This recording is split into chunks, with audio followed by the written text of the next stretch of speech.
Electronic Arts is reported to be in advanced talks to go private in a $50 billion deal funded by Saudi Arabian investments and Jared Kushner's Affinity Partners.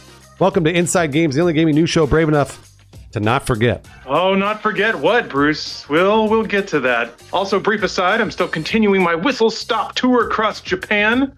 Currently in Osaka. Enjoy the view for a moment. Ooh.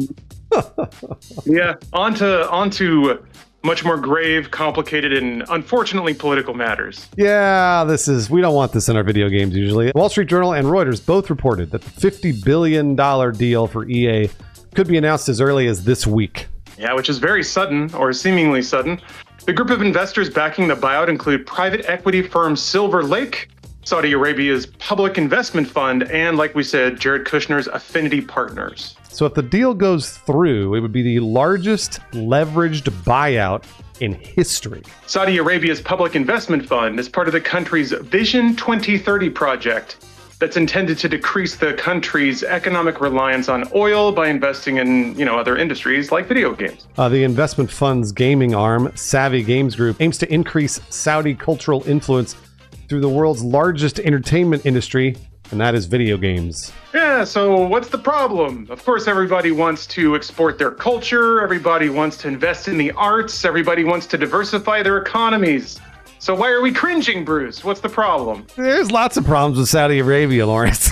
There are a lot of problems. Yeah, there are. That's in the news a lot, not just for video games. Saudi Arabia, number one, had several circumstantial ties to the 9/11 attacks on the United States in 2001. Yeah, and we're going to try our best to be, objective about it because direct links have not been proven, but there's a lot of smoke around that. For starters, 15 of the 19 hijackers were Saudi Arabian citizens. Additional evidence implies that individuals aiding the hijackers were potentially working as Saudi government agents. Yeah, financial support for Al-Qaeda can also be traced to wealthy Saudi individuals and Islamic charities. Though never directly, it's always laundered through, and of course the individuals claim to have no knowledge of where that money ended up. And obviously the Saudi officials have done the same. They've denied any involvement.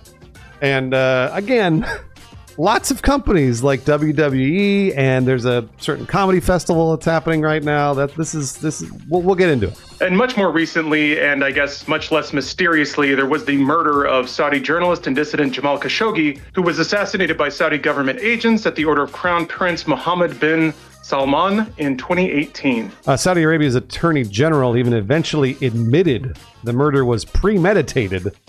So at this point, we know that they did that. Yeah, and there was a lot of outrage at the time, but money has a habit of making these things just kind of flow under the bridge eventually. That's right. The U.S. Department of State found the Saudi Arabian government guilty of a vast array of human rights violations in a 2024 report, including but not limited to. Lawrence, do you want to go ahead and read those?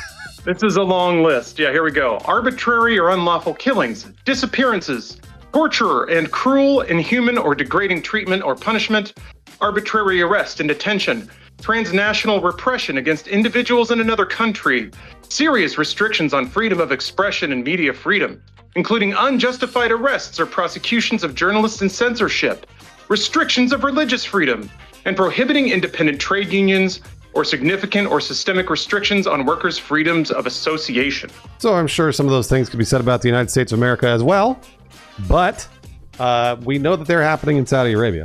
Saudi interest in EA likely stems from its FC franchise, which has a broad cultural reach. As Bruce mentioned, the upcoming Riyadh Comedy Festival serves as a recent example of Saudi restrictions on freedom of speech, and also how throwing money around tends to make people forget those things pretty quickly. Comedian Atsuko Okatsuka even posted the performance contract for the festival over the weekend. This is great intel, revealing restrictions on any jokes that would defame Saudi Arabia, its ruling government, royal family, or any religion or religious figure. And just to show that that's not a lighthearted thing, comedian Tim Dillon was fired from the event for jokingly dismissing that Saudi Arabians have slaves when justifying his willingness to perform. But just by doing that, he was axed from the lineup, and he's not getting that Saudi paycheck anymore. That's right. Bill Burr is on the chopping block currently right now on Reddit. Lots of people are mad about Bill Burr taking that money, and a few other comedians have been embroiled in this. And this is not the first time Saudi Arabia has sort of caused other problems, like again with WWE. UFC is the same thing. They're sort of obviously the the Live Golf tournament. That is another major thing that has been going on for a few years. And whenever these entertainers or anybody else takes money from Saudi Arabia, everybody sort of goes, I'm not sure about this. Yeah, it's not the best. And Bruce, like you mentioned, we're Americans, and we are both very familiar with our own government, and it's crimes on the world stage.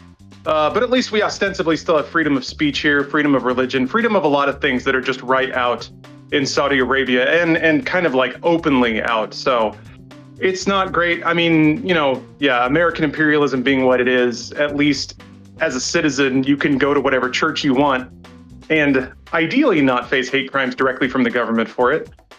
But yeah, the willingness of their government to spread cultural values directly through media and through investment, and essentially rehabilitating their national image through that investment is a bit concerning when they're still so openly authoritarian and theocratic. And kind of continuing from that, folks can find issue with media produced in the United States as well.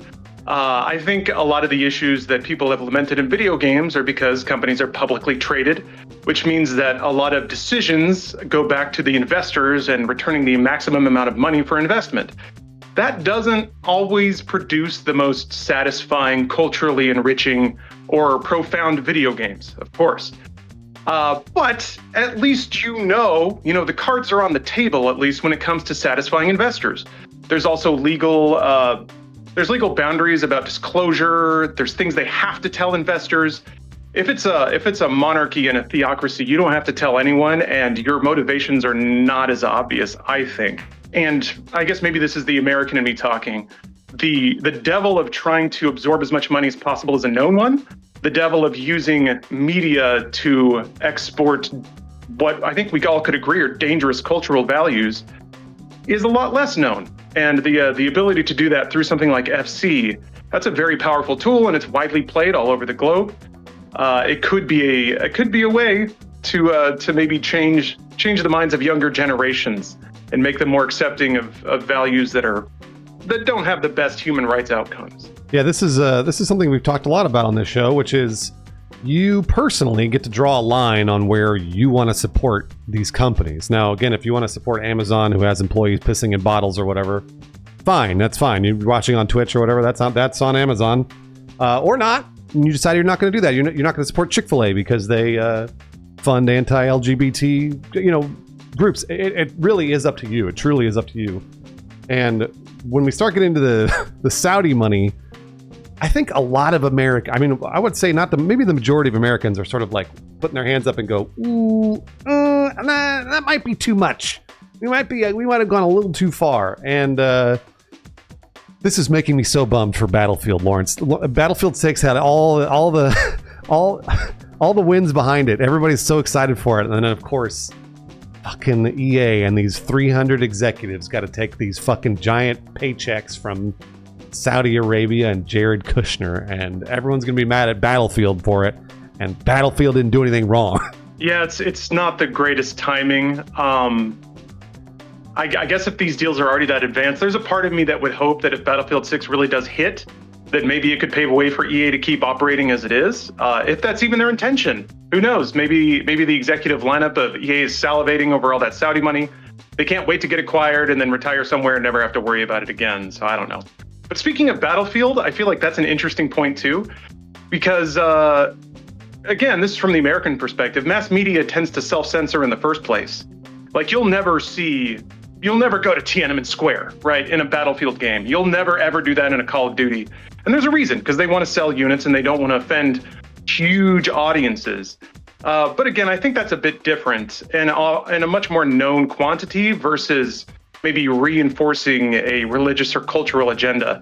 Now, I realize how silly that says, being an American and talking about Call of Duty. You want to talk about something that glamorizes and action movieizes the American military. Certainly it does. But you know what? Even within the Call of Duty series, there are some games that can be a little incisive about that. I think the Modern Warfare remake was a really interesting commentary on, post 9/11 America. Modern Warfare 2 even had little bits, little. It was a dumb action movie, but also had bits. Those bits have gotten less common over time, but there's still some potential for American media to offer some clever satire here and there.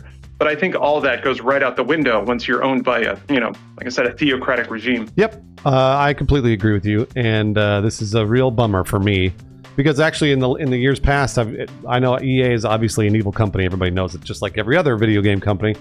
But the developers at EA that have been making some pretty good video games in the last few years, and so now I'm really bummed for all of them because they're all going to take the heat for this.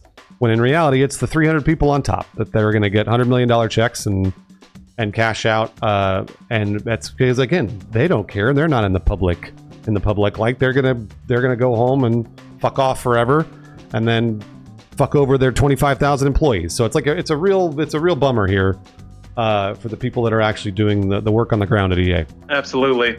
Well, let's forget all that for a second, because in this very complicated world, you can rely on the fact that Inside Games will always be on your side. That's right, we got another free game here. Well, free for a little while at least. Diablo 4 is free on Steam until Thursday to celebrate the launch of Season 10, I think. It's a new season, I'm not sure which one, but if you haven't played Diablo 4, it's a few days of fun at the very least, so might as well check it out. Get your free game in them while you can. And thank you again for watching. If you're watching this video, make sure you hype it on YouTube. Shrug, question mark? I don't know. I did see people that they said they were hyping it, so that's great. And it is helping, by the way. Your support is allowing us to stay brave. And of course, we do have patrons that are very brave, supporting us on the Inside Games Patreon with their actual money. And we want to shout them out. Donald Tello, Dreamweaver, and Jesse Russo. Thank you again. Yeah. Direct support and just, audience viewership allows us to stay independent and say whatever we want on this show. So thank you for allowing us to do that. Keto White, Jacob Croyle, and Adrian Nafchisi. Thank you very much for the support. We'll see you next time on Inside Games.